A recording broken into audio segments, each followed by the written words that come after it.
दोस्तों आपका पीके edu world में बहुत बहुत स्वागत है। जैसा कि हमारा लक्ष्य था पूरी जीके को आसान भाषा में समझाना और बेहतरीन तरीके से कवर करना। अभी हमारा हिस्ट्री चल रहा है, पूरी प्लेलिस्ट बनी है, जाकर देख सकते हैं। आज का ये टॉपिक नंदबंश से होने वाला। आप किसी भी कंप्यूटर एग्जाम की तैयारी कर रहे हो तो एक बार आपको कंप्लीट सिलेबस जरूर पढ़ना चाहिए। तो बिना किसी देरी के हम चलते हैं, वीडियो को स्टार्ट करते हैं। और वीडियो अच्छा लगे तो चैनल को सब्सक्राइब करें और वीडियो को लाइक करें।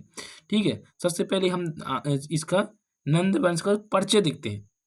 तो नंद वंश भारत का पहला शक्तिशाली और विशाल साम्राज्य स्थापित करने वाला राजवंश था।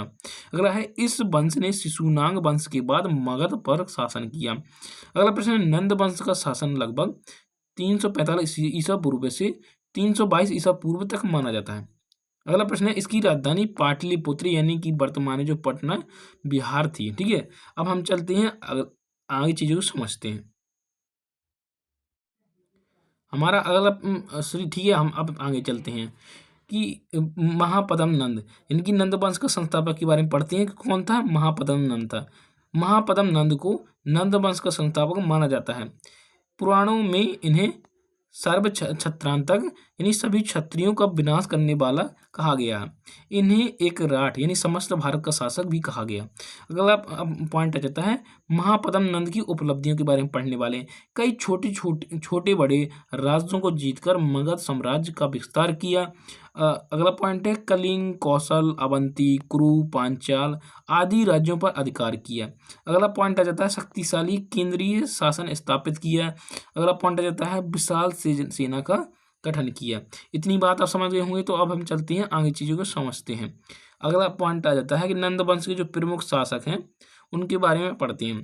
तो इनका जो महापद्म नंद था, पहली बात तो उनके 8 पुत्र जो पुराणों के अनुसार बताए गए कितने थे। ठीक है, तो जो घनानंद था इनका जो पुत्र, ये अंतिम और सबसे प्रसिद्ध शासक था।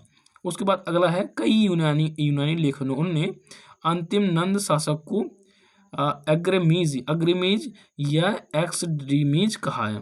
ठीक है, और घनानंद के बारे में पढ़ते हैं हम, तो ये नंद वंश का अंतिम शासक था। अत्यधिक धन संपत्ति के कारण प्रसिद्ध था। भारी कर वसूली करता था। उसकी विशाल सेना से सिकंदर के सैनिक भयभीत थे। उसके बाद है, चंद्रगुप्त मौर्य ने चाणक्य की सहायता से घनानंद को हराकर मौर्य साम्राज्य की स्थापना की। इतनी बात आप समझ गए होंगे। ठीक है, तो अब हम चलते हैं आगे चीजों को समझते हैं। आप समझते हैं कि नंद वंश की जो सेना थी उनके बारे में। यूनानी लेखक कर्टियस के अनुसार नंद सेना में लगभग ये 2 लाख के पैदल सैनिक थे। 20,000 के आसपास घुड़सवार थे। उसके बाद रथ थे, वो 2,000 के आसपास थे। उसके बाद जो हाथियों की संख्या थी लगभग 3,000 थी। ठीक है, अगर आप चलते हैं प्रशासन के बारे में थोड़ा देखते हैं। तो शासन अत्यंत केंद्रीकृत था। कर व्यवस्था जो थी वो थोड़ा कठोर थी। विशाल स्थायी सेना रखी गई। उसके बाद अगला पॉइंट देता है, राज्य की आय बहुत अधिक थी। राज्य की आय बहुत अधिक थी। इतनी बात आप समझ गए होंगे। अब हम चलते हैं नंद वंश के पतन के बारे में पढ़ते हैं, कैसे हुआ। तो धनानंद की जो अलोकप्रियता धनानंद की अलोकप्रियता के द्वारा भी पतन हुआ।